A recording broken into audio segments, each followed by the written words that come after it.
and he was playing fairly consistently throughout the whole thing, except for some deaths and Crazy Gadget. And they're off. They're already synced up, it seems. Yep, this is really nice sync right from the go. So, yeah, we start Hero Story with the City Escape with this boarding section, which is fairly simple movement for the first 25 seconds of the run. But the first major thing to know about this run is that about 40 seconds into the stage, the players are going to get a chance at one of the biggest skips in the game, actually, which is very difficult and inconsistent to hit. Yeah, it's a very precise trick, which involves storing speed pads and then doing a trick off of a ramp. And if you do it just right and you get some amount of luck, you will hit a dash pad from out of bounds and then land at the later part of the stage. Geek has a good attempt. No, it's a good attempt. Tortellini gets it. Tor gets it. Oh, that's Wow. going to give him a nice 30-second advantage, roughly. Alright. This is going to make for, a more balanced race as well, because I'm sure both runners won't really mind me saying I would evaluate Geek as being the stronger of the two runners on display here. So this is a nice handicap for Tortellini to get what is effectively an immediate 30-second advantage. Yeah, I would have to agree with that. IDGeek is more of a veteran runner, very, very skilled runner. Tortellini is, he's newer, he's still pretty good. He's got 38 PP, I think. Yeah, Tortellini's absolutely no slouch, but IDGeek is in for as far as the players in this tournament goes, IDGeek is a likely top 8 finisher, I would say. So Tort finishes CE with a 127. That's a fairly respectable time. That's very good.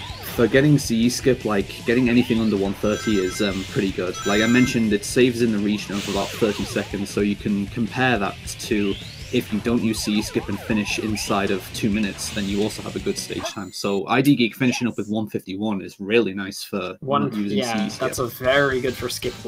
Especially considering he attempted the skip and missed it, which in itself costs a couple of seconds. Piece of cake. So this is going to be an exciting race, for sure. Yeah, definitely. So Tortellini is starting his hits on Bigfoot. This fight is fairly simple. You can either use the front or the back boxes to get more height and try and hit his cockpit earlier. The collision on the boxes is really awkward to get around though and work with, so it's a bit more precise than it looks, and going for the front boxes is a couple of seconds faster.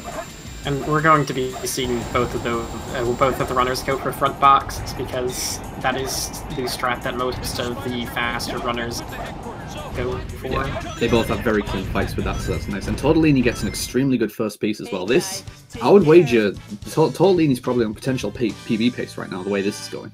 I would imagine so, yes. This is quite a good start of a run. Yeah. These pieces! Oh my goodness! Wow, that's going to be a low 20. He had the best first piece, followed by 2 really good pieces after that. Yeah, Geek is really going to have to play well for the rest of the run to catch up at this rate, because Tortellini ended up with a 22. Geek's going to need some really good pieces to match that level time now.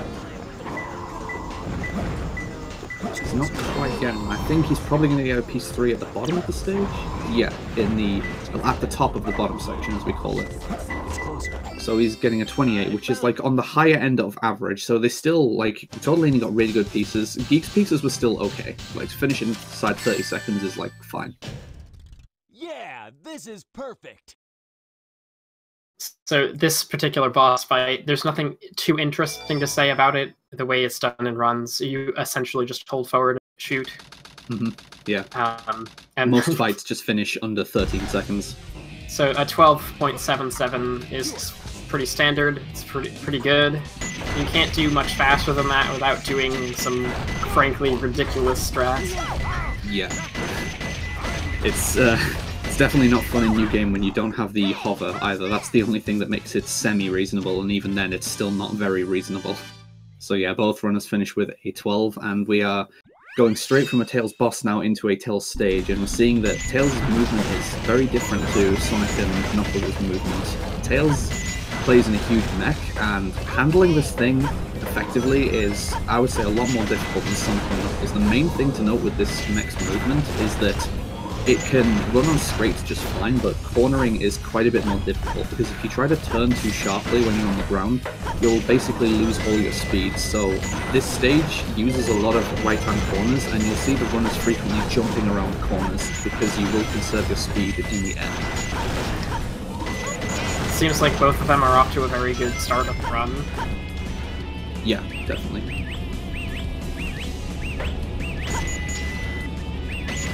So the stage-specific gimmick for Prison Lane as well is the fact that there are these locked doors everywhere. There's a lot of locked doors through the stage, and they're guided by specific enemies. So in order to force the gates to open, you need to destroy specific enemies. There are some enemies that can be hit early through the wall, as you can see Tortellini doing there, and he's also going to get an enemy next to the ceiling here to unlock the final gate.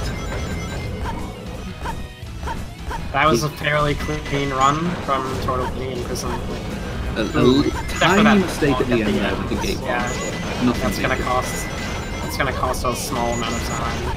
Yeah, it's not a huge deal. Geek with a 123 checkpoint there, which is really solid. This can this looks like this can maybe be like a 137, 136. Oh yeah, Geek with a even cleaner time, a 135. Yeah, that's a very really impressive solid time. So both runners definitely on really good respective pace right now. Considering that Geek didn't get City Escape skip, this is still a really solid run from him. Tortellini's just gone into Metal Harbor. He struggled a little with the first loop skip there, but the loops in this game themselves can be really weird because of what we call loop speed triggers, which are essentially proximity triggers that give you a forced boost of speed, and those often coincide with speed pads being on the loop. And speed pads themselves can lock your movement temporarily, so it can be a lot harder to control Sonic on loops than it first appears. If we're lucky, we'll see those loop speed triggers that Draco just mentioned being abused later in the run to get loop speed outside of a loop to start running on a wall. Oh yeah. No Geek's gonna go for that's that. in the next stage. Yeah. I'm not sure if Tortellini goes for a variant of Green Forest Wall Run, so it's entirely possible that the time gap that opened up on City Escape, Geek could close it on Green Forest. We'll have to wait and see. Oh! Wow. Don't choose reboot now, dude. Yeah. Oh! I would assume his controller just plugged, and I think he rebooted the game. I don't know what we should do about this. Yeah, this is something I didn't really expect wow. to see happen to a runner in this tournament, but the PC port of Sonic Adventure 2 is interesting, and yeah, if you if your controller disconnects, that happens. Because the game does not like you changing control scheme during gameplay. So I am amazed that that's actually happened during a race. That really sort of sours the whole thing, doesn't it? Yeah, unfortunately. That's really unfortunate. I feel really bad for Tortellini right now, but I mean, I don't know about you. I have lost runs to that before. I don't know about you. I have. I definitely have. Yeah. So, Geek pulls ahead by a technicality. Yeah. Geek pulls ahead by virtue of his game continuing to run. Oh boy. That blue hedgehog again, of all places. I found you. Faker. So, Geek is coming up to the Shadow 1 boss fight. This is the first, well, I was going to say the first character fight. That's not strictly true because of Eggman 1, but it's the first really involved character boss fight, and you're going to see a trick called storage use. Yeah, there's a couple of different strategies he can use here, and he's going for the ILs. I see. Oh, he came very close to taking a death there on Shadow because you stick very close to him while he's jumping with 0 rings. But that was so yeah, really well 1099 is quite good. That was a very very well played fight. Absolutely, yeah. For reference, the best time that you can get in that fight is 1094 because it's what the Hero Story task gets. So that's only a handful of frames off the task time. Tort finishing with a 124 in Metal Harbor. That is a fairly respectable time. It's just very unfortunate that which caused him to close the game. Yeah, all things considered, he's still not too far behind, but that is a time loss that he really could have done without there. And if Geek does get his preferred wall run strat first try, then it's going to be a gap that is going to be very difficult for Tortellini to make up throughout the rest of the run. Like, I feel kind of bad saying this, but that right there may have already decided the result of the race. Yeah, I mean, though, if there's going to be one thing that could change it up, it could be IDGeek missing CGSS several times. That's true, yeah. It wouldn't be the first time that sort of thing's happened in this tournament. Okay, so Green Forest, there's a lot of weird level geometry, which makes it quite easy to fly off of hills, and becoming extremely fast at the stage. We're gonna see the wall run attempt right now, so... He gets the loop speed quite low on the tree. He might vertex. He's had to bail out halfway through. Bail out of it. Yeah. He attached to the tree in a spot that I guess he really didn't want, because where you come off the side of the loop there influences the kind of angle you're going to get. And to my eyes, he was a bit lower than he wanted to be on the loop, which made him land lower on the tree.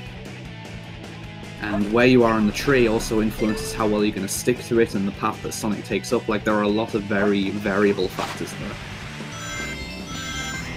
It is a very hard and precise trick. Yeah, it is one of the most advanced tricks in the game. So I'm not even sure if Tortellini is going to go for it. I would assume he might, because he probably knows he needs to pick up time. Well, I suppose it depends on how consistent he thinks he is at it. Wow! I've never seen anyone do that before. Yeah, I didn't really catch if that was a clip or if he just came off the left side of the loop there. It looked to me like he just went around the left side. Yeah, the sort of concave tracks that you go on this stage can make you sort of behave in very weird ways. Oh, that's another death on that loop skip. This loop skip really isn't too friendly because of the way the camera constantly changes. Like, a lot of precise positional based tricks in this game, they're relatively easy to learn how to deal with as long as the camera never interferes with what you're doing. But if the camera is fighting against you, that's when a lot of stuff becomes more difficult to manage. So Geek just got the pumpkin double containers. This is pretty much considered the worst for these you can get in the stage. Yeah, so not because a good start. It can be in three different locations, and that is the third location that people tend to check. Yeah, it's like, assuming that you went to Pumpkin first, to check that location first, it wouldn't be bad, but the generally accepted methodology is to check the order Ghost Train Mountain, Church Mountain, followed by Pumpkin Mountain for those pieces. Considering his first piece, 44 is still fairly good. Yeah, I would not be unhappy with that time if I got Pumpkin double containers for my first piece.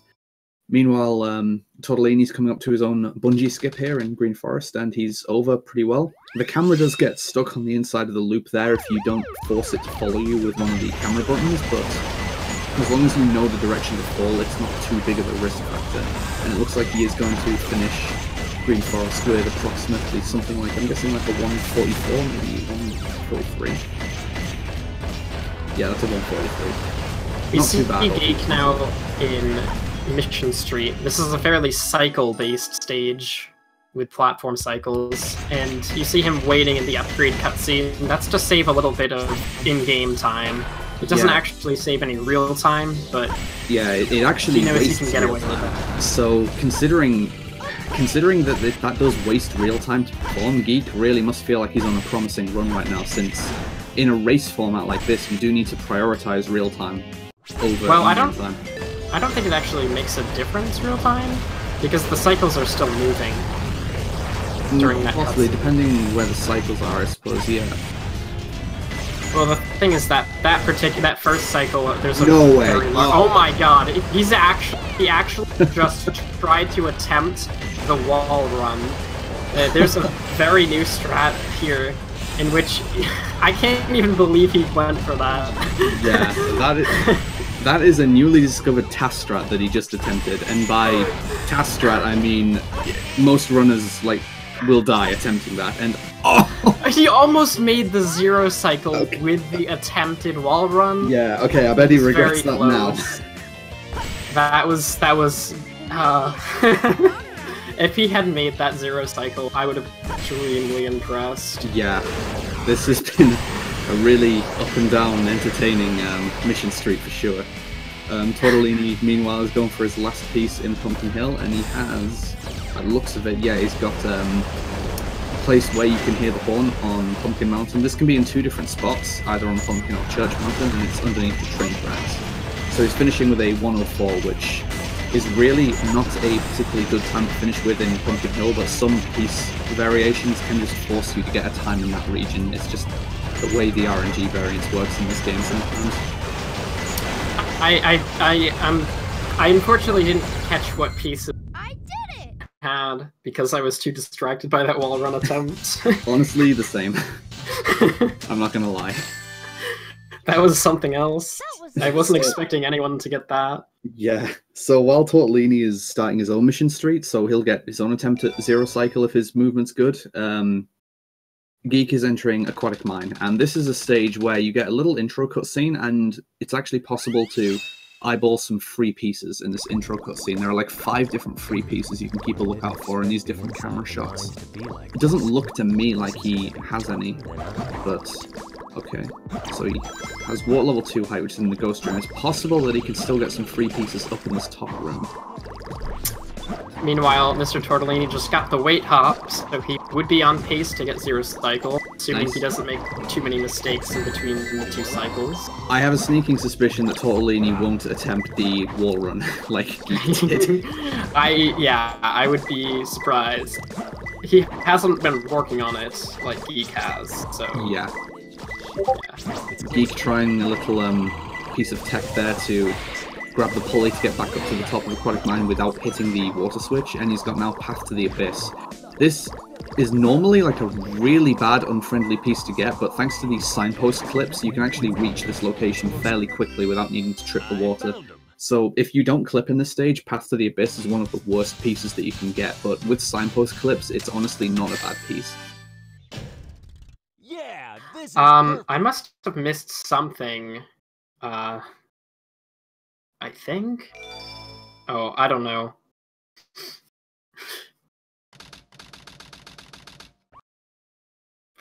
For some reason, I was curious why Tortellini was this far back in the stage, but I think he would...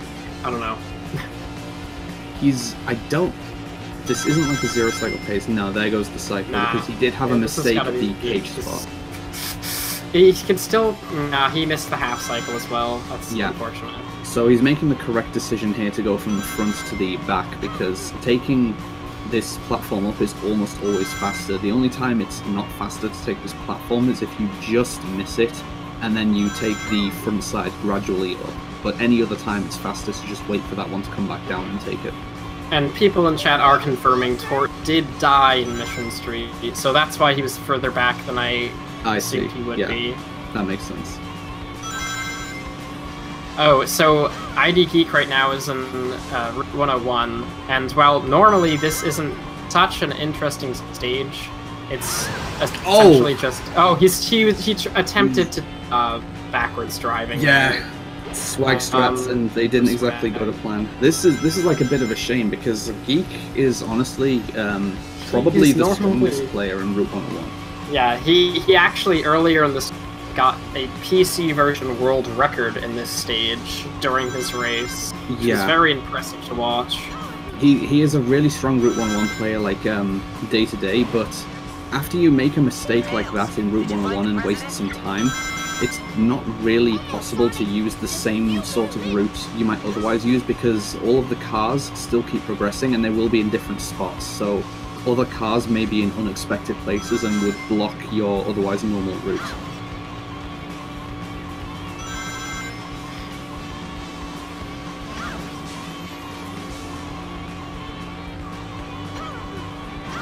So the whole gimmick with this stage is that while you're in a drift, your speed cap is a lot higher, so that allows you to keep full boosting speed and full speed from downhills throughout the entire stage, whereas normally there would be a lower speed cap. So Geek definitely got punished by that spin out on the wall a little bit, since a typically good Route 101 finishing time would be like 2:16, 2:15. For Geek, you can expect to see him getting 2:13s a lot, and he's finishing with what looks like it's a 2:22 right now. He's definitely capable of 2:13s. He got a 2:12 in that previous race in the marathon. Tortellini has meanwhile just finished his aquatic mine with a 55, or is that 56? Yeah, 56. So the runners, we typically in races will use Route 101 as like a halfway measuring point for the runner's pace, because it's a very long stage.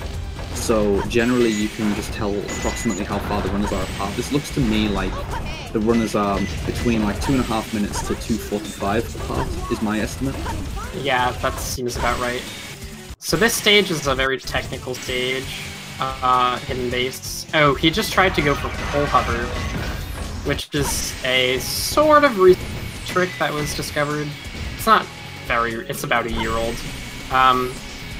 He unfortunately missed it, so we had to do the backup axle jump strat, which is the pause hover over the fence. And I guess we should explain that pause hovering just... it essentially removes the amount of frames in between your two A inputs, so that allows you to get a higher jump.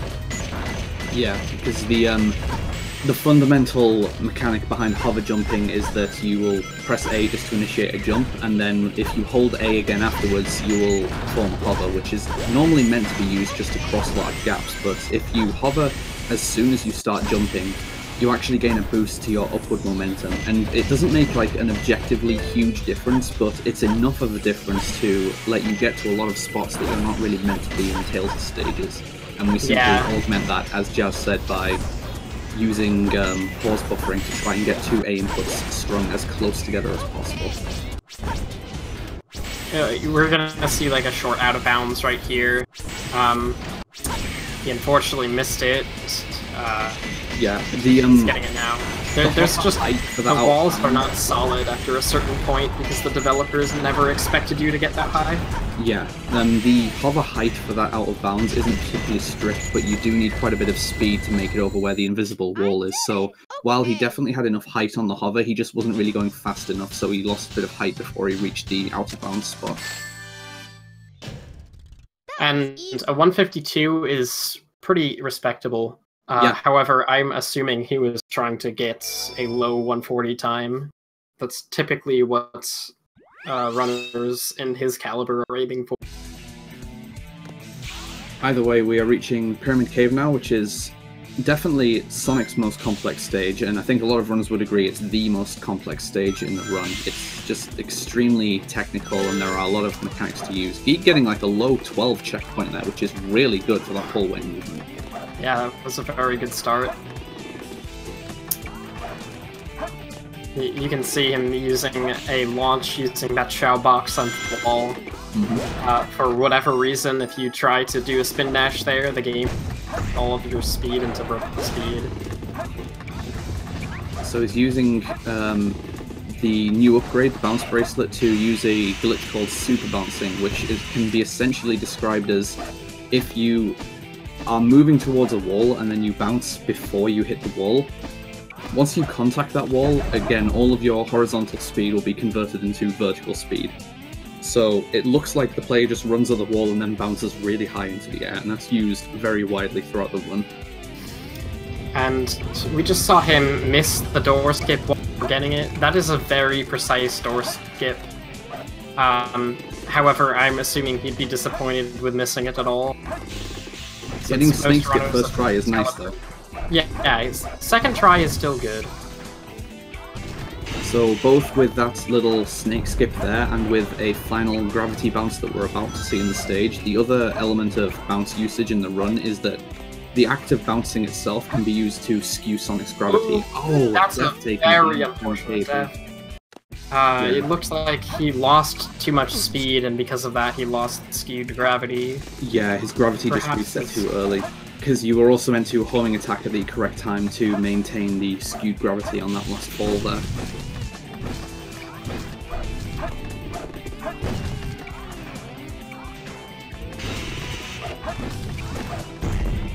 And of course, that's about the worst place to die in Pyramid Cave, because you're a long ways back from the checkpoint. Yeah, it's certainly one of the worst spots to die, and so much so that he doesn't want to go for that again. This time, yeah.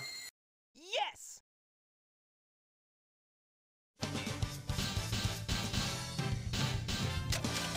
Tortellini's having the same problem that I mentioned before that Geek had with having the hover height to get to that out-of-bounds spot, but just not having enough speed to really make it over first try. It looks like he's going to finish with what looks like a 2-minute-ish hidden base, though. Yeah, 2-1. So, Geek is resetting on Fly Higher Than a Bird. That is one of the worst pieces you can get. Yeah, Death Chamber is divided into 3 main sections, red, blue, and green. And runners typically don't like going for green first pieces because it's located very far away and there aren't very many good piece 2s you can get from it. And it doesn't hold much potential either for abusing death strats in this stage, which is to say, if you get a first piece which is really far away from the red room, you can die after you collect the piece, and the game will respawn you in the red room with your piece 1 still collected, and when you die, it re-rolls you a random piece 2, and you're quite likely to get a piece that is actually in the red room, so it more or less has a good chance to teleport you to your second piece.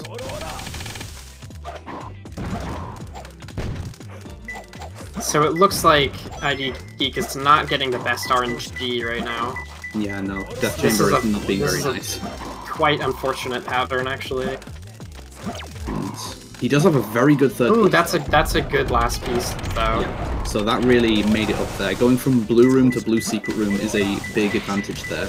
And that sort of progression is only possible because there are various paintings in Death Chamber that you use to dig through the walls, but they don't actually just drop you off on the other side of the wall. They actually do teleport you to other parts of the stage, which is why when he dug through the wall, the radar wasn't going off, and then when he came out on the other side, the radar was pinging red, because it actually physically took him to another spot on the stage. Yeah, as it turns out, the blue secret room is positioned very far away from the... It's actually positioned behind the red room. Yeah, it's really weird. You can see where the rooms are each physically located if you clip out the stage and fly out of bounds, and it's pretty confusing, the room layouts.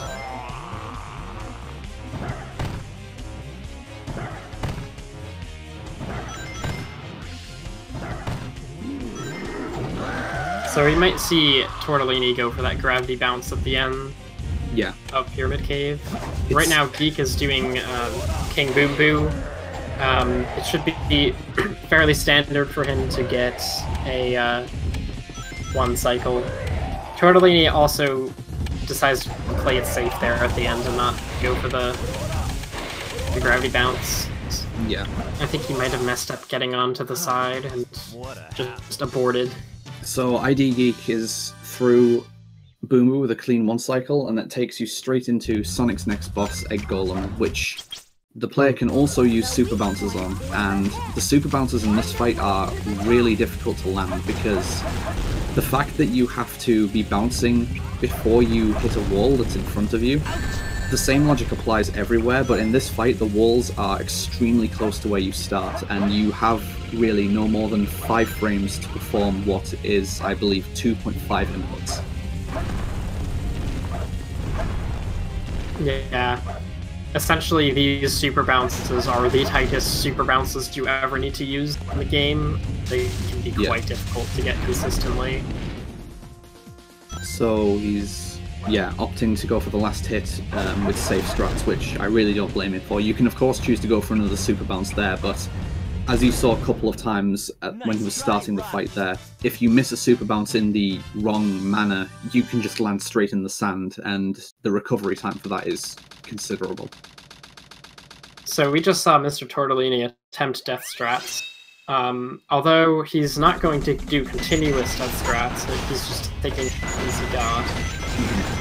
Which, in an RTA setting like a race, I think is not an unwise decision, because although it's very beneficial to use these strats going by IGT because the timer freezes while the character is dead, it still does obviously cost real time every time you are waiting for a respawn. Yes, death strats are certainly more beneficial in terms of in-game time with real time. So, Eternal Engine. Yeah, this is your stage. I'm actually quite familiar with. Yeah. Take it away. This is a cycle-based stage, and the cycle is about a minute, over a minute in, and it looks like Geek is on pace for first cycle.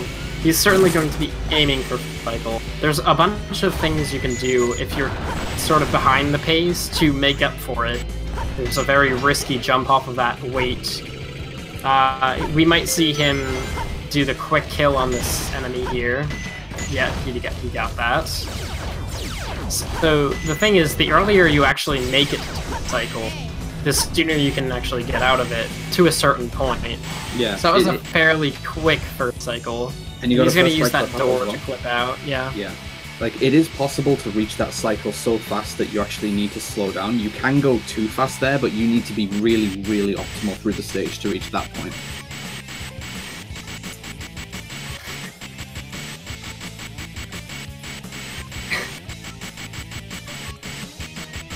So Geek's just making his way to the goal ring with this long space flight, and Tortellini is meanwhile doing his own King Boom Boom 1 cycle, which looks pretty good. He's got a good angle. He just needs to not mistime any of the punches. Like, the timing for managing to get all 4 hits in time is honestly pretty generous. Looks like Geek played the ending of that fairly safe, which is probably a very smart idea. And a 2-minute flop time is still really good. Pretty good. Yeah, yes. I'd be happy with a 2-minute in a run. I don't know about you. So would I. I would.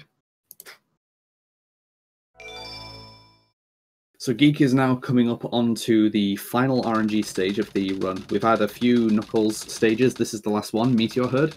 It's by far the largest of the Knuckles stages, but it's also probably the most open one. So movement is actually really simple and easy in this stage, and the runner is really just beholden to the RNG completely.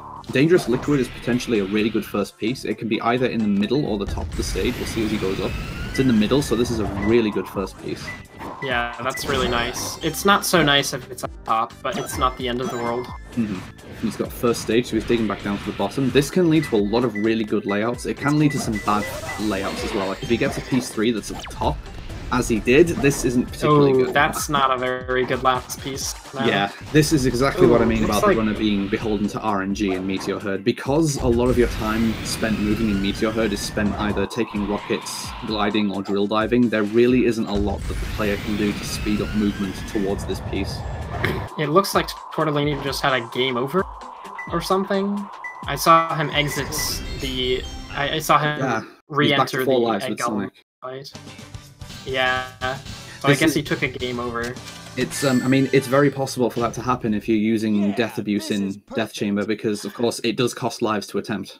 That must have actually... I should have been paying more attention. That must have been the reason why he didn't opt for continuous death strats from the blue piece, because he must have been out of lives. He's really struggling with that golem here, though, and this is a thing that happens a lot because, as I mentioned, the bouncers themselves are really not trivial to go for. They are very difficult every time you attempt them, and Eggolm's behavior can put Sonic in some really awkward situations as well.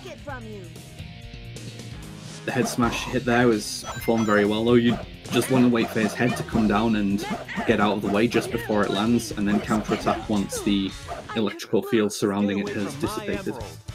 And we see a 14.92 Rouge fight. That's very nice. That is good. 14 is very good. It looks like he was timing those hits to actually hit her right after her iframes run out, which is something most people don't do. Most people just opt for spamming the drill attacks. Yeah, that is what I do personally, because the only real important thing with keeping Rouge passive is that you are airborne, so I prefer to just maintain full jumps around her and then just time when to use drill dives into her. And my audio cue for that is actually based on her voice lines. Now we're probably going to be seeing CGSS attempted by IDGeek here. He does consistently attempt this. I mentioned that he attempted a Green Forest wall run earlier in the run, which he failed, but this is the other most difficult skip in the run. He struggled with this his last race, and he just died again. Yeah, the he's kill just planes. hit one These of the kill planes are out of very hard to avoid. There's a lot of them, and there's a very narrow gap that you have to squeeze through. Yeah, like, this skip is absolutely no joke. So he's out of bounds, but it's not over yet because he now has a long, virtually blind fall into the goal ring. The camera is facing towards Sonic while he falls towards the camera, and there's only a few visual cues to use.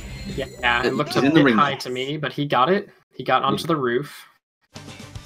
So he at least hit the goal ring. That's really nice, because CGSS is never comfortable or easy to go for. Yeah, it takes a lot of practice with that trick to get comfortable. Tortellini himself is making his way over to the clip spot for Eternal Engine, so let's see how he does this.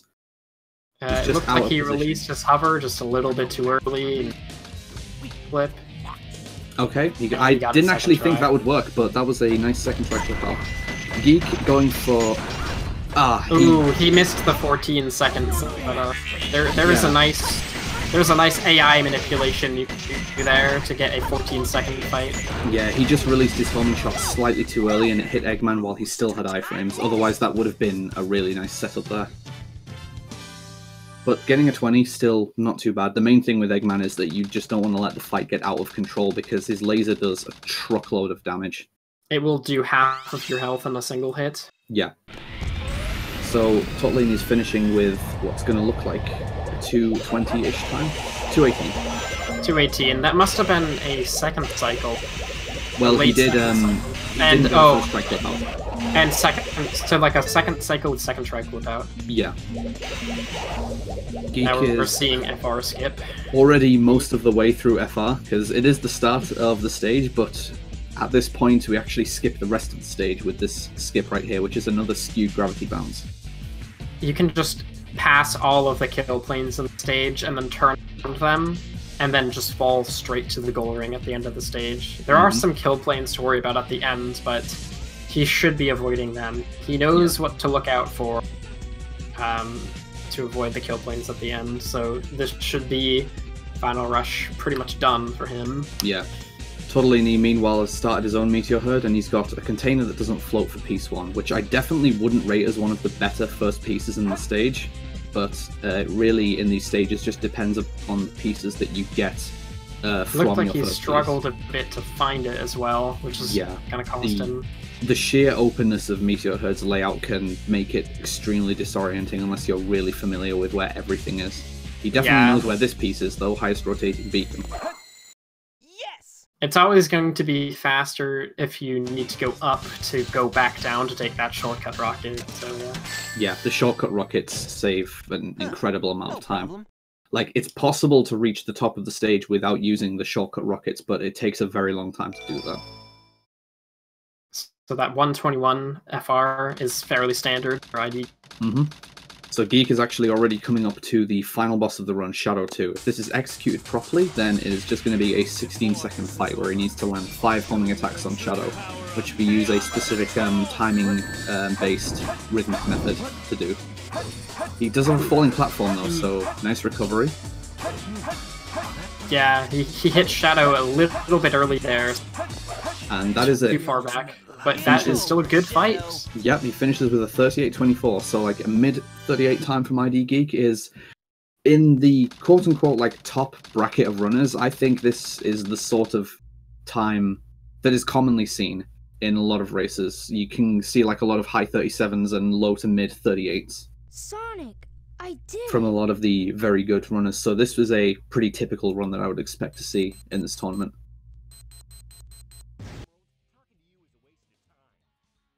Tortellini, meanwhile, reaching his own Rouge fight, so I'm going to see if he's going to replicate how IDGeek coped with this fight.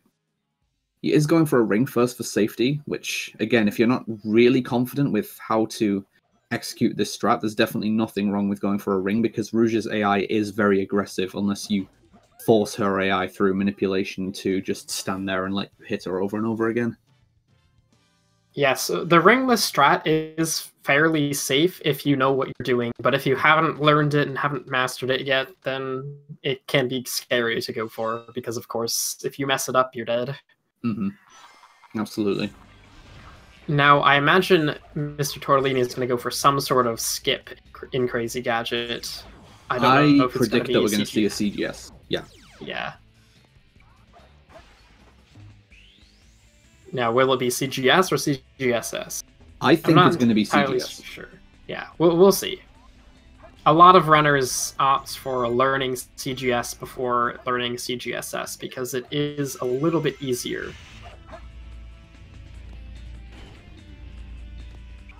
Yep, he's going for CGS. Yeah, he's going for to the CGS. left side of the screen.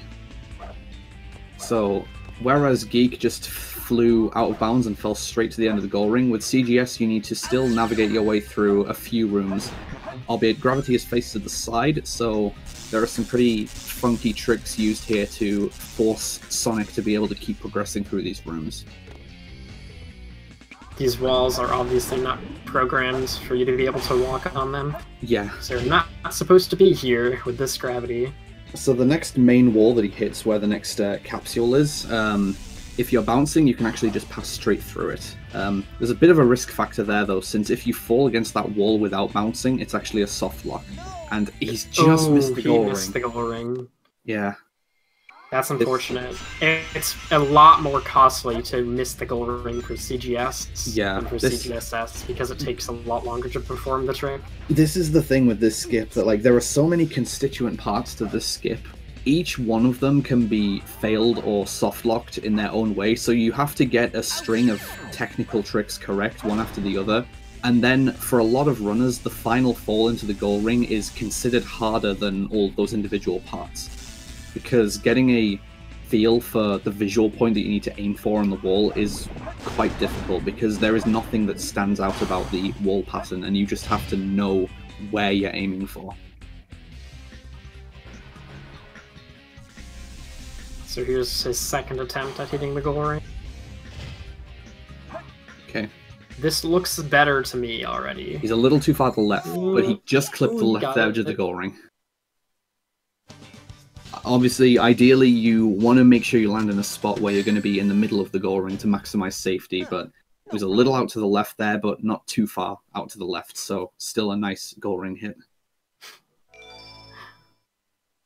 I had a run earlier today where I grazed the goal ring by like a hair with a CGSS attempt. I mean, it's very possible on all skips like that to technically be in range to hit the goal ring but still miss it, because the way the goal ring rotates, that does actually influence what its active hitbox is. I believe the rotation is usually in the same spot because it renders in at a certain spot, but it can change depending on like whether or not you hit the roof during CGSS or when you do a homing attack, and all that sort of stuff can have a small factor. All I know is I've seen plenty of times where a runner has, to my eyes at least, contacted the goal ring, but the game doesn't consider it such.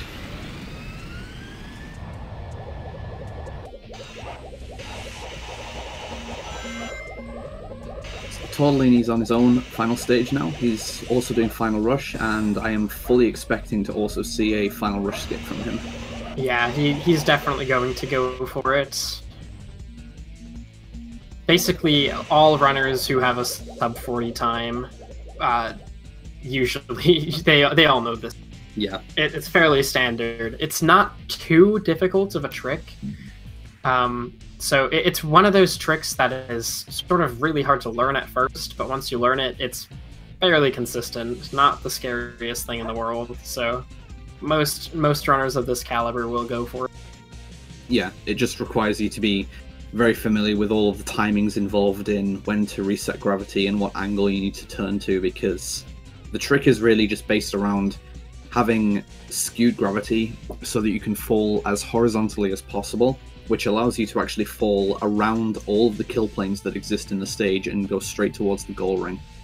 but the longer that you maintain that skewed gravity, the further you're traveling away from the goal ring. So we still try to pass just by where the kill planes are rather than go wide around them. Yeah, and he has got plenty of fight at the end. He should be able to easily scoring here. So yeah, lands in the ring, the 127, and he's going to be coming up on his own Shadow 2 fight now. So we'll see how he does with this. Assuming a good fight, this looks like it's going to be a low 45. And Geek on his other screen is re-going through Mission Street. I think he's going to try. You think he's going to try to go for the wall run? Yeah. So show off. So once Tortellini's run is over, I guess we'll go back to that. I have made the claim that if anyone is able to get this trick in a way that saves time, then I eat a sock. But I didn't expect anyone to actually get it.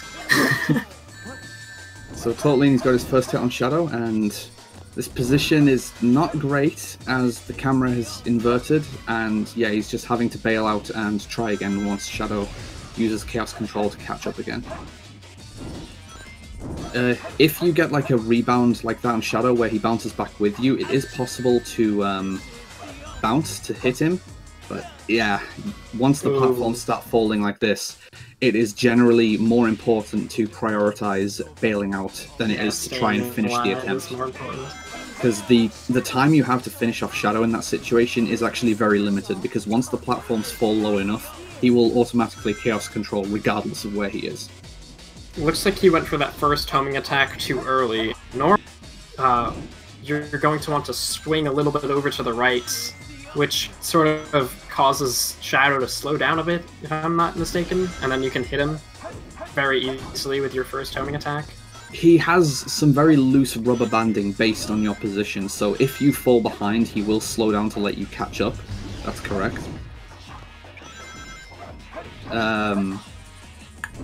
Your homing attack speed towards him is also influenced by a variety of factors, such as like your distance away from him and your like angle and height compared to him as well, though. So there are a lot of factors that go into why the first hit works the way that it does. Yeah, his rhythm is just a little bit off here.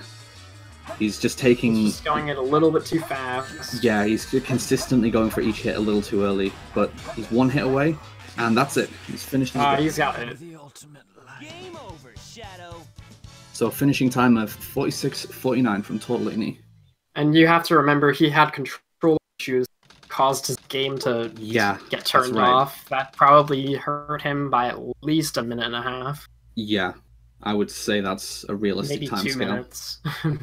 A minute and a half to 2 minutes, so that really hurts. In a way though, I am kind of glad that given the difference between the two finishing times, that it's clear that that controller disconnect didn't swing the race result. That in itself may have actually been worse. That would have been very disappointing, but it seems like Geek would have won regardless. Which I still expected him to win, but that CE skip at the beginning really made things interesting. Yeah. Either way though, this was definitely an entertaining race to commentate over, and congratulations to both of them on a hard-fought race, and especially to IDGeek for winning, of course. Yeah, very good run, very entertaining run from both of them. It was cool that we got to see both types of crazy gadgets skip.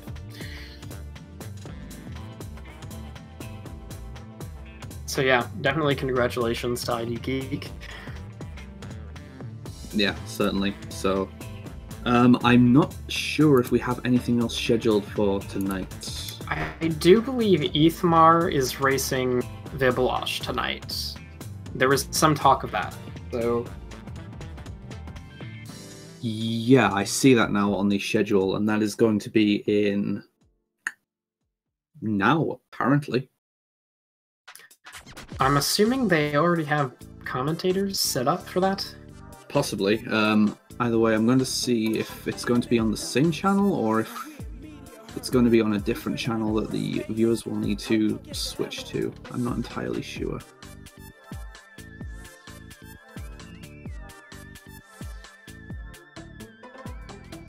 In any case, it's definitely going to be on one of the speed gaming channels. Yep.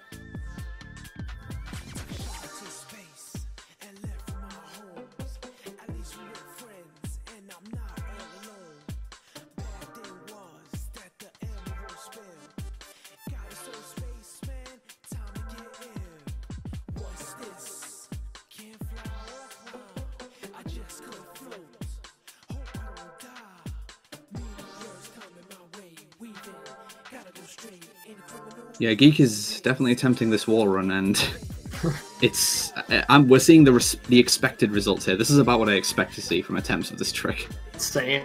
This to be honest, this trick is dumb.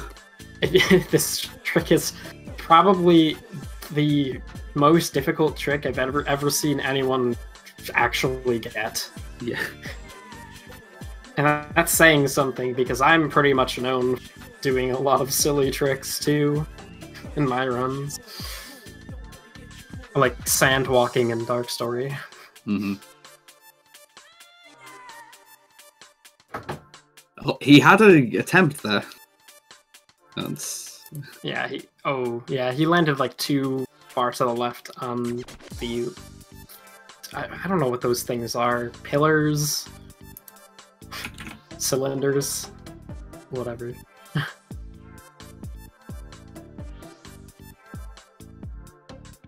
And I can confirm that the Ethmar and Viblosh race will be happening, and it will be happening on Speed Gaming 3, I've been told. Alright, so yeah. Thanks everyone for watching, and I'm Jazz. Yep, I'm Dracodan. Hope you guys enjoyed. So yeah, signing off.